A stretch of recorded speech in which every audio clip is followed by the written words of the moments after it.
ನಮಸ್ಕಾರ, ನನ್ನ ಹೆಸರು ಚಿನ್ನರಾಜ್ ಅಂತ. ನಾವು ರಿನ್ಯಾಕ್ ಇಂಡಿಯಾ ಲಿಮಿಟೆಡ್ ಸಂಸ್ಥೆಯಿಂದ ಮಾತಾಡ್ತಾ ಇದ್ದೀವಿ. ಸೊ ನಾವು ಇಲ್ಲಿ ಸೋಲಾರ್ ಅನ್ನೋದು ಅಳವಡಿಸ್ಬೇಕಂತ ನಾವು ಈ ಪವರ್ ಇನ್ ಸೋಲಾರ್ ಅವ್ರನ್ನ ಮನೋಜ್ ಅವರು ಇದರಿಂದ ನಾವು ಅಪ್ರೋಚ್ ಆದ್ವಿ. ಸೊ ಅಪ್ರೋಚ್ ಆದಮೇಲೆ ನಮಗೆ ಇಲ್ಲಿ ಬೇಕಾಗಿರೋದು 48 ಕಿಲೋವಾಟ್ ಸೋಲಾರ್ ಬೇಕಾಗಿತ್ತು. ಸೊ ಇನಿಷಿಯಲಾಗಿ ನಮಗೆ ಲೋಡ್ ಅನ್ನೋದು ಬಂದ್ಬಿಟ್ಟು ಜಾಸ್ತಿ ಇತ್ತು, ಪವರ್ ಲೋಡ್ ಅನ್ನೋದು ಜಾಸ್ತಿ ಇತ್ತು. ಎಲೆಕ್ಟ್ರಿಸಿಟಿ ಸಪ್ಲೈ ಅನ್ನೋದು ಪವರ್ ಬಿಲ್ಸ್ ಅನ್ನೋದು 1,30,000 1,40,000 ಆ ಥರ ಮಾಡ್ತಾಯಿದ್ವಿ. ಸೊ ಈಗ ಪವರ್ ಇನ್ ಸೋಲಾರ್ ನಾವು ಏನು ಅಳವಡಿಸ್ಕೊಂಡಿದ್ದೀವೋ ಅದರಿಂದ ನಮಗೆ ಆಫ್ ಆಫ್ ದ ಥಿಂಗ್ಸ್ ಅಂದರೆ ನಮಗೆ ಅರ್ಧಕ್ಕರ್ಧ ಕಮ್ಮಿ ಆಗಿದೆ. ಅರೌಂಡ್ 60,000 to 70,000 ನಾವು ಪೇ ಮಾಡ್ತಾಯಿದ್ವಿ.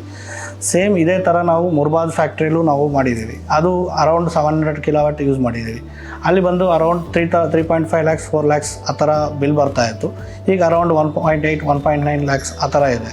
ಸೊ ನಮ್ಮ ಮನೋಜ್ ಅವರು ಪವರಿನ್ಸಿಂದ ನಮಗೆ ಇನ್ಸ್ಟಾಲ್ ಮಾಡಿಕೊಟ್ಟಿರೋ ವಿಧಾನ ಕೂಡ ಚೆನ್ನಾಗಿದೆ. ಸೊ ಅವರು ಮಾಡಿರೋ ಇನ್ಸ್ಟಾಲೇಷನ್ ಆದ್ರೂ ಅಷ್ಟೇ, ಅವ್ರು ಮಾಡಿಕೊಟ್ಟಿರೋ ವರ್ಕ್ ಏನಿದೆಯೋ ಅದು ಕ್ಲಿಯರ್ ಕಟ್ಟಾಗಿ ಚೆನ್ನಾಗಿ ಬಂದಿದೆ. Thanks to power in solar.